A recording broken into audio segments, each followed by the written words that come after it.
Hello citizens and welcome back. This is our match preview for Southampton against City in the Carabao Cup. It's the quarter-final, so make sure to hit the like button, hit subscribe as well if you're new. And as always, we're going to jump straight in. So this game is a real opportunity for us to reach the semi-final of this competition. Again, we've got a great record in this one in recent years, and Southampton shouldn't really be too much of a problem on paper, that is. I mean, I said it a couple of weeks ago against Everton. I expected a big win against them, and we put in probably our worst performance of the season. But Southampton are in such poor form, much like Everton. They've only won 2 games in the last 6, and one of those games was against Lincoln at home in the 4th round of this competition. This really, I mean, I'm not saying it's going to be 4-5-0, but it shouldn't be that difficult. That being said, I don't expect Pep to change too much after the Chelsea game the other night. Now, against Chelsea, we saw in the league, they did give us a good test. We battled through to a 1-0 win at Stamford Bridge, but a few days ago in the FA Cup, we did smash them 4-0, and I thought everyone played quite well. It is tough to say how well City played in that game because Chelsea were so bad. But as for the starting 11, they were pretty good man-to-man, and saying that, I don't think Pep will change too much going into this one. We got a massive game at the weekend against United, and following that next week, we got Tottenham. So I expect Pep to rest a few players in this one and not risk it. That being said, I do expect Mahrez to start again. He probably put in his best performance in against Chelsea. I thought he was phenomenal in that game, rightly man of the match. I gave man of the match, and I think ITB or BBC, whoever it was, they also gave man of the match as well. And I thought Walker was fantastic as well. Walker, Mahrez to start on the right for me. In goal, Ortega has to be there. In defence, it could be anything. Laporte played against Chelsea, and he did okay. He really did. It was nice to have him back because he's probably one of our best passers at the back. Him and John Stones, I think, at centre-back, I think they're probably our best ball-playing defenders. Left side, Gomez played against Chelsea. Again, he didn't have his best performance. He did okay, though. He did better than he has done. He almost gave away a needless red card when he tripped over his own feet and brought down Havertz. But fortunately for us, it went our way.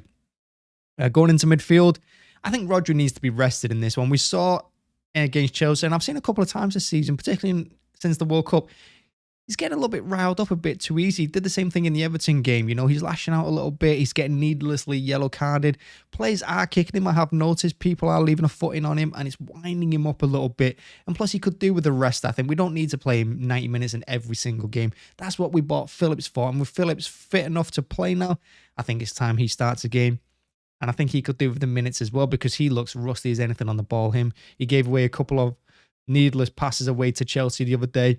So I think Phillips should play in this one. I know it's quarter-final. He's saying, well, it's a chance for us to reach the semi-final. Big chance to win the competition again. We'll give Rodri a rest. We've got a bigger, more important game against United the weekend ahead of him. I don't expect De Bruyne to play in this one. I do expect Gundogan to come into the team. It will be harsh on Foden or Bernardo, whoever Pep takes out for Gundogan. But again, do we risk them ahead of the United game? I don't think so. I mean, I think you can afford to play Foden and Gundogan together in midfield.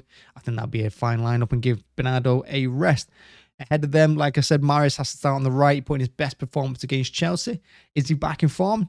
Well, he has to keep it going. He has to keep it up because he's not really earned his place in the team this season. And with Grealish misfiring at the moment, we definitely need Mahrez to chip in a few goals and big performance as well. And this is a good opportunity for him to, get his place back in the team. Left-hand side, Palmer.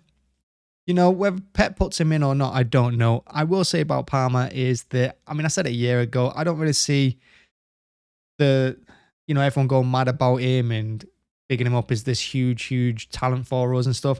I'm not saying he doesn't have talent. He clearly does, and Pep really likes him, which is always something. And we've seen what Pep did with Foden, the way he slowly bled him into the team.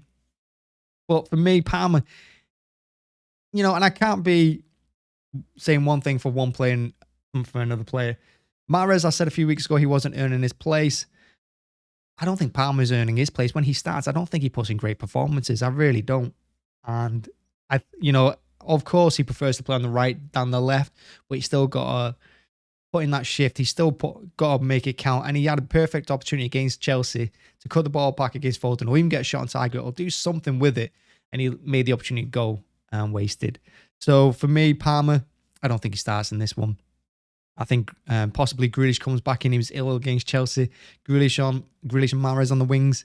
We could see that against Southampton. And up front, stick with Alvarez. We don't need to risk Haaland, of course. Haaland will probably bang in goals. We'll let him rest ahead of the United game and Tottenham game next week. Put Alvarez in. He looked good against Chelsea, and he's a good pressing forward as well. And that's what he'll give for the full 90 minutes. Solid press. And Southampton, they don't want that ball at the back. They really don't. And I think Alvarez can force a few mistakes from them. And of course, he's a great finisher as well. I think if you give him game time, he'll produce. He really will. And that's it, really. That's who I think, Pep might go with. I mean, who knows with Pep? He might switch up a little bit, put on De Bruyne, keep Rodri in, bring in Haaland. Like I said, it's a good chance for us to go through. It's a big opportunity to win the competition again. And I think Pep is going to take this competition quite seriously. I really do. That being said, whoever he puts in, we should have enough to beat Southampton. Like I said, they've only won two games in the last 6. One in the FA Cup, one in the League Cup. And one of those games, like I said, was against Lincoln at home, which they should be winning anyway. And they struggled through that one. So this is a good opportunity to go through. And also, banging a couple of goals, get on a bit of form ahead of the derby at the weekend. So as always, thank you for watching. Make sure to hit the subscribe button as well. That's massive for us. We are picking up some traction now. I will be doing a watch along for the Southampton game tomorrow. So join me for that. Kickoff is at 8 p.m. So join me from 7:45. So come and say hi. Come and drop in. The watch along has been quite fun recently. And yeah, we can just talk anything City and other teams as well. I always get asked about other teams. So feel free to jump in and ask away. Thanks for watching and have a nice day. See you tomorrow. Bye-bye.